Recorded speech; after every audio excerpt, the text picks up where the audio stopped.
Хочу рассказать о очередном приспособлении для розжига костра.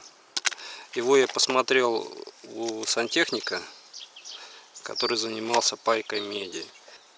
Вставляется, можно силиконовую, это из-под капельницы мне медики знакомые дали, использованную.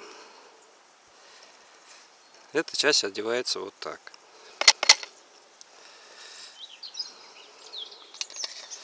Стандартная процедура, да?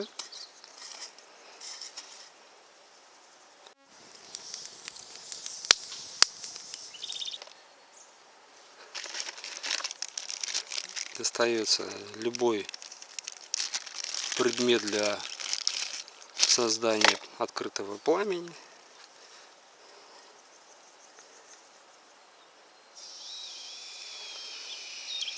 Ой, сильно открывать нельзя.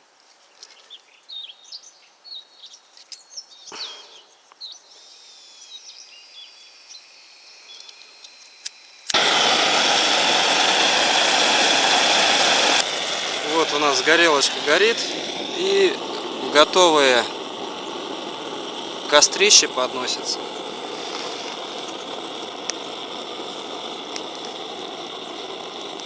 Позволяет очень эффективно разжигать костры при любой погоде.